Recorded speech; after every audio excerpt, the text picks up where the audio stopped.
Hi, happy Sunday.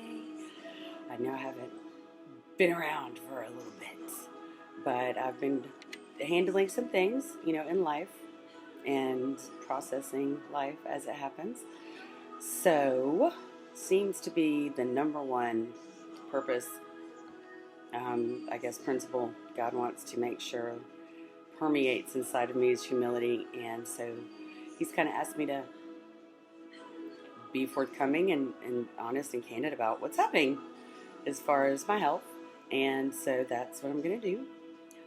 Lots of medical challenges lately, neuroendovascular, venograms, MRIs, all these things. Apparently I have to have a stent, and apparently the left hemisphere of my brain has very, very restricted blood flow.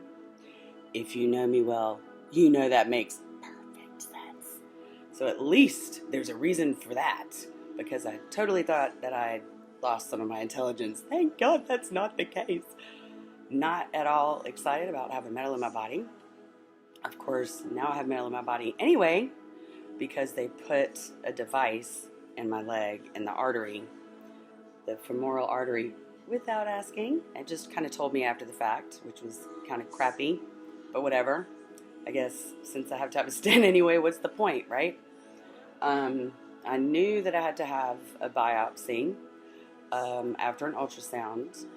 So I knew that was on the table. And then the day that I got home from the neuroendovascular venogram, well, they were like, it's like an angiogram, venogram. And that was absolute misery.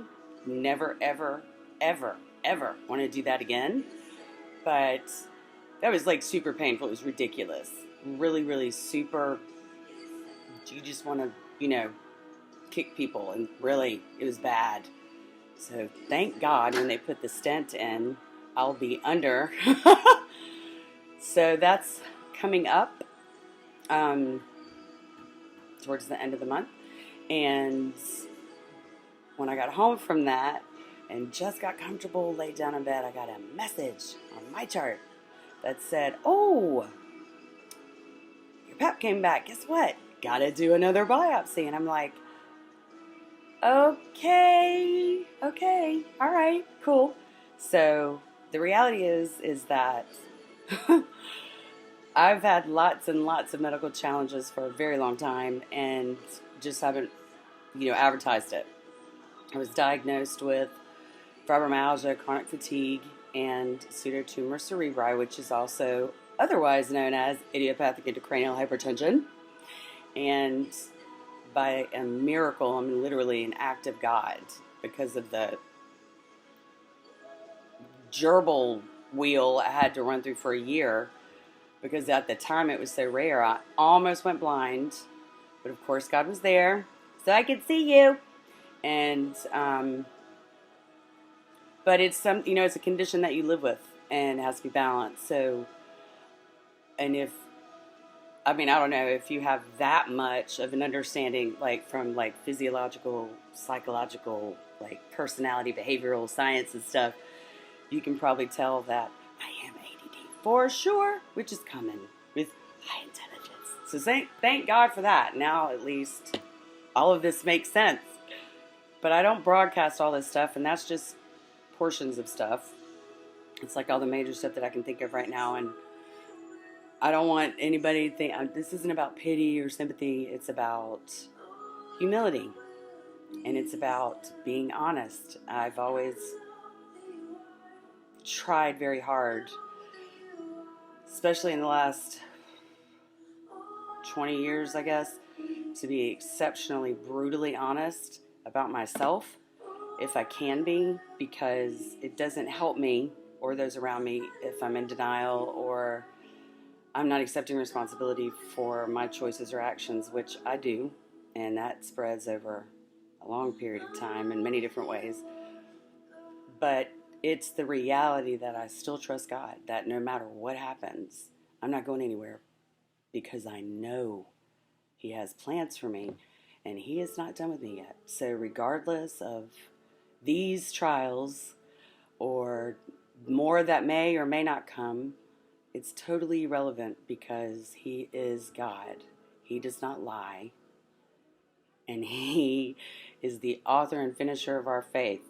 So this really is about faith. It's really about showing you that even in the face of a lot, like I have to file for disability, I can't work, I can't stand for too long, I can't sit for too long, I can't lay flat on my back for too long, just a bunch of just stupid nonsense. And, I'll be really honest, right now, my school loans and my daughter are taking care of us. And I have such a hard time with that. And Angelica is so quick to tell me very passionately not to feel that way. And there's lots of things that, I want to see change. And I know that they will. Lots of things that people suffer with that they don't share publicly. PTSD, still working through that. And it's really about community and praying for each other. And that's it. It's not about sympathy or feel sorry for me or pitiful this person or whatever. It's just about loving each other, because none of us are doing that very well in this world, are we? Or there wouldn't be so much fighting and animosity and hatefulness and just terrorism, everything. I mean, just among people. Nobody can just be kind. So this is about me being obedient and putting out there all these things happening. And I'm hoping that you can't tell.